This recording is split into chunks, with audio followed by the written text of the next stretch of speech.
Chest హాస్పిటల్లో వరుస మరణాలు కలవరపెడుతూ ఉన్నాయి. 3 రోజుల క్రితం వరుసగా వచ్చిన సెల్ఫీ వీడియోలు రోగుల్లో భయాందోళనలకు గురవుతూ ఉన్నారు. వెంటిలేటర్లు పెట్టడం లేదు, చికిత్స సరిగ్గా అందడం లేదు, ఎవరూ పట్టించుకోవడం లేదంటూ ఆ వీడియోలన్నీ స్పష్టం చేస్తూ ఉన్నాయి. కరోనా పాజిటివ్ వచ్చిన తర్వాత మరణించిన రవికుమార్ సయ్యద్లు మరణించిన వెనుక వైద్యుల నిర్లక్ష్యం ఉందా? వారి హెల్త్ కండిషన్ ఏ విధంగా ఉంది? అసలు వారు మరణించడానికి కారణం ఏమిటి? చెస్ట్ హాస్పిటల్లో ప్రస్తుత పరిస్థితులు ఏ విధంగా ఉన్నాయి? నిజంగా వెంటిలేటర్ల కొరత ఉందా? అసలు రోగుల తాకిడి ఎక్కువగా ఉందా? ఎలాంటి పరిస్థితులు ఉన్నాయో చెస్ట్ హాస్పిటల్లో హెచ్ఎంటీవీ గ్రౌండ్ రిపోర్ట్ ద్వారా చూద్దాం.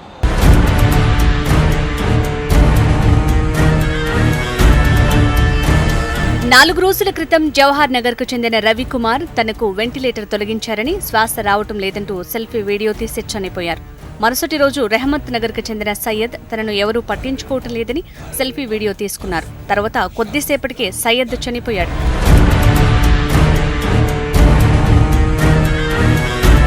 देख वसीम, यहाँ पे कोई भी नहीं है सिवाय मेरे. देख कितना बड़ा है, देख भाई, देख देख देख देख, कोई नहीं है रे. देख मैं अकेला हूँ, बोल. देख कोई नहीं है यहाँ, कुछ भी नहीं है, कुछ भी नहीं है यहाँ. देख फैसला कर, कुछ फैसला कर. कैसा रहा मैं यहाँ पे? कुछ हो गया तो कौन बुरे? हाँ.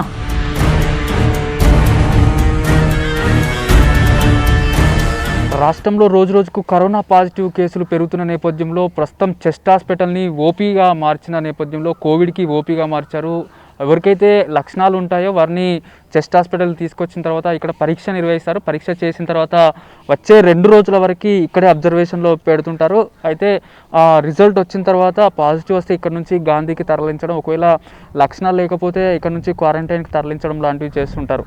ఒకవేళ నెగిటివ్ వస్తే ఇంటికి పంపించడం, అక్కడే ఇంట్లో హోమ్ క్వారంటైన్ చేయడం 14 రోజుల వరకు ఉంటుంది. కానీ గత వారం రోజులుగా వరుసగా చెస్ట్ హాస్పిటల్లో ఘటనలు ప్రజల్లో భయాందోళనకు గురి చేస్తున్నాయి. ఇప్పటికే వెంటిలేటర్ తొలగించారని సెల్ఫీ వీడియోతో మరణించిన రవికిరణ్తో పాటు అసలు ఐసీయూలో పెట్టారు కానీ తనకి ఎలాంటి చికిత్స చేయలేదు, తనని ఎవరు పట్టించుకోలేదని మరణించిన సయ్యద్ వరకు మొత్తం మీద వరుస ఘటనలు చెస్ట్ హాస్పిటల్లో చేసుకోవడంతో ప్రజల్లో ఒక భయాందోళన కలిగింది. అసలు రోజు రోజుకి కేసులు పెరుగుతూ పోతుండడం, రావాల్సిన దానికన్నా ఎక్కువ కేసులు వస్తుండడంతో ప్రజల్లో ఒక ఆందోళన ప్రారంభమైంది. దాన్ని హాస్పిటల్ వైద్యులైతే ఖండిస్తున్నప్పటికీ బయట ప్రభుత్వం చెప్తున్న దానికి లోపల మాత్రం చాలా వ్యత్యాసం ఉందని చెప్పవచ్చు.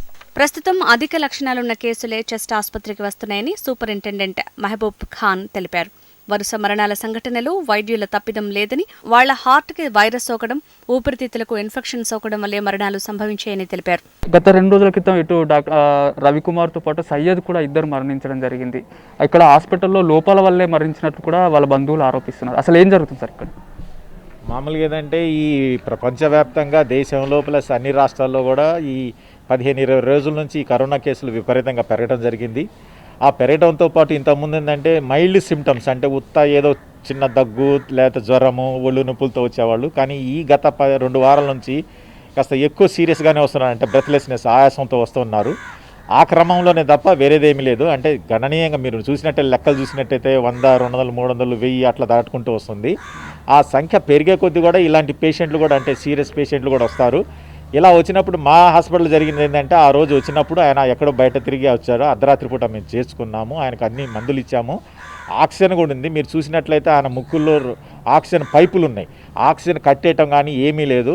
దాదాపుగా 100 బెడ్లకి సెంట్రల్ ఆక్సిజన్ సప్లై ఉంది మన హాస్పిటల్లో. ఈ మధ్య కాలంలో ఒక 15 రోజుల నుంచి వీళ్ళకి ఇలాంటి పేషెంట్లు గుండెకి సోకుతుంది, అంటే కరోనా గుండెకి సోకుతుంది. అది మీరు పేపర్లో చూడవచ్చు, అన్ని మీడియాలో అన్ని చోట్ల ఉంది. ఆ స్టడీ కూడా ఉంది. ఆ మయోకార్డైటిస్ అంటారు. మయోకార్డైటిస్ వచ్చిన తర్వాత ఏంటంటే గుండె వేగంగా కొట్టుకోవడం, తర్వాత పంపింగ్ తగ్గటం, అలాంటి వాటిలో ఏంటంటే మీరు ఎంత ఆక్సిజన్ ఇచ్చినా కూడా ఈ ఆయాసం అనేది తగ్గదు. ఈ సడన్గా కార్డియాక్ అరెస్ట్ వచ్చి ఈ మరణాలు జరుగుతున్నాయి. ఈ 2 కేసుల్లో అట్లనే జరిగినాయి. కాబట్టి మేము అట్లనే అనుకున్నాం. వాటికి తగ్గట్టు మెడిసిన్స్ కూడా ఇచ్చాము మేము. మా హాస్పిటల్ తరఫు నుంచి ఎలాంటి నిర్లక్ష్యం జరగలేదు. మందులు ఇచ్చాము, ఆక్సిజన్ సప్లై సరిగ్గా ఉంది, అన్నీ ఉన్నాయి. కాకపోతే ఏంటంటే కేసులు పెరుగుతున్నాయి కాబట్టి కొద్దిగా మరణాలు కూడా పెరుగుతున్నాయి. ఫైనల్ ఒకటి చెప్పండి సార్, ఎందుకంటే కరోనా లక్షణాలు ఉన్నవారైతే ఇక్కడికి వస్తున్నారు, వారికి అంటే టెస్టులు చేయకముందే ఇక్కడ వారికి టెస్టులు చేయడం జరుగుతుంది సార్? టెస్టులు అంటే మేము టెస్ట్ చేయము. ఆ లక్షణాలతో వచ్చిన వాళ్ళని అడ్మిట్ చేసుకుంటాం. అడ్మిట్ చేసుకొని యాక్చువల్గా ఏంటంటే వేరే హాస్పిటల్స్ ఉన్నాయి, కానీ మా హాస్పిటల్ కూడా చెస్ట్ హాస్పిటల్ కదా అనుకొని కొంతమంది వస్తూ ఉంటారు, కొంతమంది చాలామంది వస్తుంటారు. అలాంటి వాళ్ళని అడ్మిట్ చేసుకొని వాళ్ళకి శాంపుల్ తీసి ఉస్మానియా పంపిస్తాం. రెండో రోజు రిపోర్ట్ వస్తుంది. రిపోర్ట్ వచ్చిన తర్వాత పాజిటివ్ నెగిటివ్ అని తెలిసిన తర్వాత నెగిటివ్ అయితే ఇంటికి పంపిస్తాం, పాజిటివ్ అయితే ఎక్కడ పంపించాలంటే కొన్ని రోజులు ఉంచుకోవటమా, లేకపోతే గాంధీకి పంపించడం, లేకపోతే హోమ్ క్వారంటైన్ పంపించడం, లేకపోతే హాస్పిటల్ క్వారంటైన్ సెంటర్స్ అని ఉన్నాయి, ఆయుర్వేదిక్ హాస్పిటల్ కానీ, తర్వాత ఇలాంటి ఈ నేచర్ క్యూర్ హాస్పిటల్ అని కొన్ని ఉన్నాయి గవర్నమెంట్ డిజిగ్నేట్ చేసి, అక్కడ పంపిస్తాం. ఇది chest hospital superintendent doctor Mahboob Khan గారు మాట్లాడుతున్నారు. ఎందుకంటే ప్రస్తుతం వస్తున్న కేసులు చాలా వరకు సివియర్గా ఉండడం, హెవీ లక్షణాలతో ఉండడం వల్లనే ఉన్న 2 మరణాలు జరిగాయని చెప్తున్నారు. ఇప్పటివరకు చెస్ట్ హాస్పిటల్లో 100 బెడ్కి ఆక్సిజన్ సరఫరా ఉంది. అంతేకాకుండా మరొక 18 బెడ్లకి వెంటిలేటర్ సౌకర్యం ఉంది. ఎప్పటికప్పుడు డాక్టర్లు వారికి చికిత్స అందించడం, ఇటు పేషెంట్స్ని చూసుకోవడం చేస్తున్నట్టు కూడా వారు చెప్తున్నారు.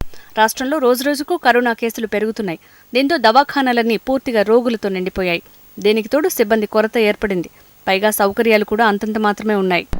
చూసాం కదా చెస్ట్ హాస్పిటల్లో ప్రస్తుత పరిస్థితి. ఎందుకంటే వచ్చే రోగుల కంటే కూడా అధికంగా వస్తుండడం, పూర్తిగా 100 బెడ్లలో ఆక్సిజన్ సరఫరా ఉంటే పూర్తిగా అవి కూడా నిండిపోవడం, 18 వెంటిలేటర్ ఫెసిలిటీస్ ఉన్నాయి. వచ్చే రోగులు కూడా సివియర్గా ఉన్నవారే ఇక్కడికి వస్తుండడంతో జరిగిన 2 మరణాలు కూడా అదే విధంగా జరిగాయి. అయితే లక్షణాలు ఉన్నవారు రావడం ఇప్పుడు అసింటమేటిక్ పేషెంట్స్ కూడా హాస్పిటల్కి వస్తుండడంతో బర్డెన్ ఎక్కువగా ఉండడం వల్లే ఇలాంటి సంఘటనలు జరుగుతున్నట్టు కూడా డాక్టర్లు చెప్తున్నారు. కెమెరా పర్సన్ ఆర్కేతో Naraj, HM TV, Hyderabad. Corona రోజురోజుకి విజృంభిస్తుండడంతో ప్రజల్లో ఏం జరుగుతోందో అనేటువంటి భయం పెరిగిపోతూ వస్తోంది. ప్రభుత్వ హాస్పిటల్స్లలో వైద్యం సరిగా లేదనే అపవాదుతో ప్రైవేట్ హాస్పిటల్స్ వైపు మొగ్గు చూపుతూ ఉన్నారు ప్రజలు.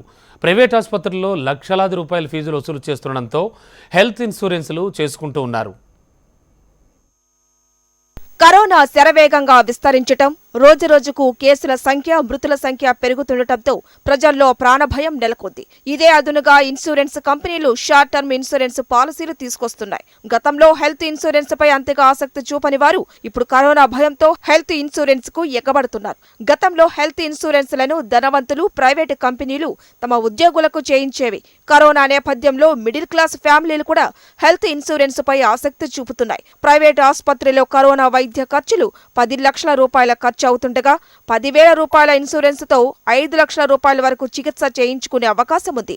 ఈ రోజు మీరు ప్రైవేట్ హాస్పిటల్కి వెళ్తే హాస్పిటల్ ఎక్స్పెండిచర్ మినిమం 10 lakhs అవుతుంది కోవిడ్కి.